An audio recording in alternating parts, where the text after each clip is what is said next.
بھینس کی قربانی بھی بالاجماع جائز ہے. ہمارے اہل حدیث حضرات نے اب اس زمانے میں ایک نیا شوچہ چھوڑ دیا کہ بھینس کی قربانی جائز نہیں ہے. اب وہ ان کی رائے ہے ذاتی, میں کسی کی رائے کا وہ نہیں کرتا, لیکن یہ اجماع کے خلاف ہے. بھینس گائے ہی کے حکم میں, میڈیکلی نہیں, شرعی طور پر, کیونکہ فقہا نے بھینس کا حکم صدیوں پہلے بیان کر دیا ہے, ائمہ کرام نے بیان کر دیا ہے, اور بھینس کو گائے کی شرعی طور پر گائے کے ساتھ لاحق کیا گیا, کیونکہ اس کے بنیادی فائدے وہی ہوتے ہیں جو گائے کے ہوتے ہیں.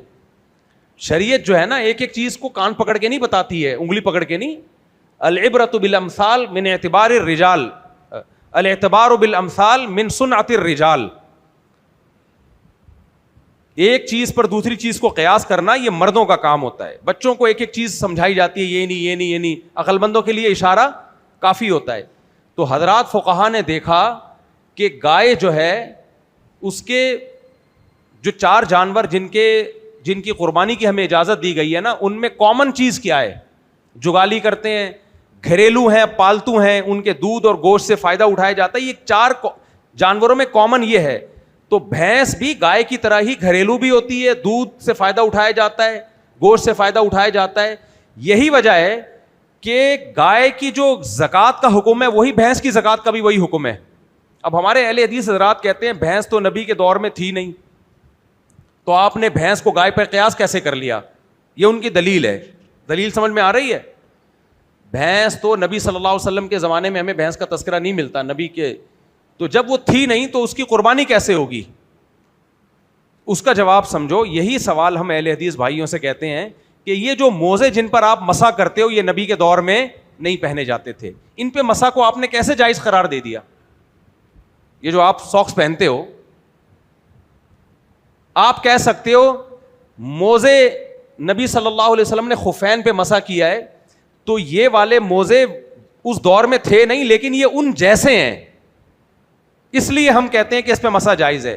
اس کا جواب یہ کہ ان جیسے بھی نہیں ہیں, اس لیے ہم کہتے ہیں کہ ان پہ مسح جائز نہیں ہے, کیونکہ نبی کے دور میں جو موزے پہنے جاتے تھے وہ جوتوں کا آلٹرنیٹ تھے, جوتوں کا متبادل تھے. اس لیے فقہا نے بیان کیا کہ عین وہ موزے ہونا ضروری نہیں ہے جو نبی کے دور میں تھے, وہ ہوں یا ان جیسے ہوں تو ان موزوں پہ مسح جائز ہے. تو وہ موزے ہوں یا ان جیسے, جیسے کا مطلب جو جوتوں کا آلٹرنیٹ ہوں. اس لیے فقہا نے بیان کیا عین وہ موزے ہونا ضروری نہیں ہے جو نبی کے دور میں تھے, بلکہ ان جیسے اگر موزے ہوں گے جو جوتوں کا آلٹرنیٹ ہو سکتے ہیں تو ان پہ بھی مسح جائز ہے. جبکہ آپ نے موزوں پہ تو ایسا قیاس کیا کہ وہ جیسے بھی ضروری نہیں, بس موزہ ہونا کافی ہے. اور بھینس جو بالکل گائے جیسی ہے بیسک چیزوں میں, اس پہ آپ کہہ رہے ہو قربانی جائز نہیں ہے, تو زکوٰۃ کیسے ہو گئی پھر بھینس پہ؟ کیونکہ ہمیں تو گائے کی زکوٰۃ کا ہمیں ملتا ہے, بھینس کی زکوٰۃ کا تو ہمیں حکم, بھائی شریعت میں بھینسوں کی زکوٰۃ کا تو حکم بیان ہی نہیں ہوا ہے, لیکن پوری امت کا اجماع ہے بھائی جو گائے کی جس گائے کی جیسے زکوٰۃ نکلتی ہے ویسے ہی زکوٰۃ کس کی نکلے گی؟ بھینس کی بھی نکلے گی. وہاں آپ کہتے ہو کہ گائے اور بھینس ایک جیسے ہیں, قربانی میں کہتے ہو ایک جیسے نہیں ہے.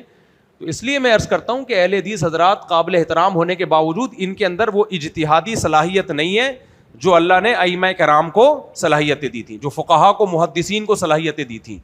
اس لیے اس بارے میں اہل حدیث کی رائے بالکل کالعدم ہے بھینس کے بارے میں. جو اور پرانے اہل حدیث جتنے ملتے ہیں وہ سارے بھینس کی قربانی کو جائز قرار دیتے تھے. ہمیں تو یاد ہے ہم بچپن میں اہل حدیثوں سے یہ سوال پوچھتے تھے کہ بھینس کی قربانی تو کسی حدیث میں نہیں ہے, تم اس کو جائز کیسے کہتے ہو؟ ہم تو ان سے سوال پوچھتے تھے اور پھر یہ حجت تام کرتے تھے کہ ہر مسئلے کا حدیث میں ہونا ضروری نہیں ہے, تو اہل حدیث خاموش ہو جاتے تھے. اب جو نئے اہل حدیث آئے انہوں نے تو مسئلہ ہی اڑا دیا, انہوں نے کہا بھینس کی قربانی جائز نہیں ہے.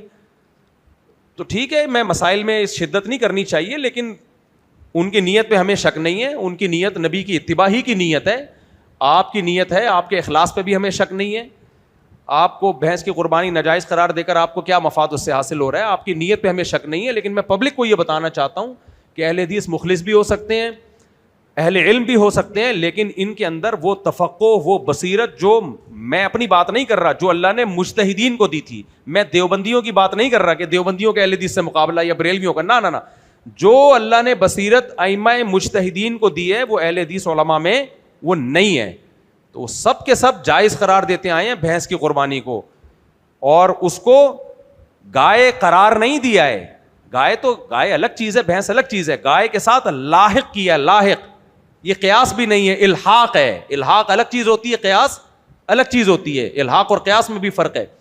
تو جیسے ہم جو موزوں پہ مسا جائز قرار دیتے ہیں, وہ موزے جن میں پانی سرایت نہ کرتا ہو, جن کو پہن کے دور تک چلا جا سکتا ہو, ان موزوں کو ہم نے نبی کے دور والے موزوں پہ قیاس نہیں کیا ہے, بلکہ انہی کی قسم میں داخل کیا ہے.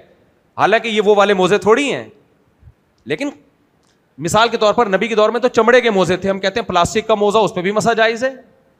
وجہ کیا ہے؟ یہ اسی میں داخل ہیں, کیونکہ موزہ بذات خود مقصد نہیں ہے. موزہ تو ایک لفظ ہے, اس جیسی کوئی بھی چیز ہوگی وہ خود حدیث میں داخل ہے وہ چیز. تو اس لیے گائے یا گائے جیسی. ہاں, تو اس میں اہم چیز یہ ہے کہ پالتو جانور ہو, تو بھینس بھی کیا ہے؟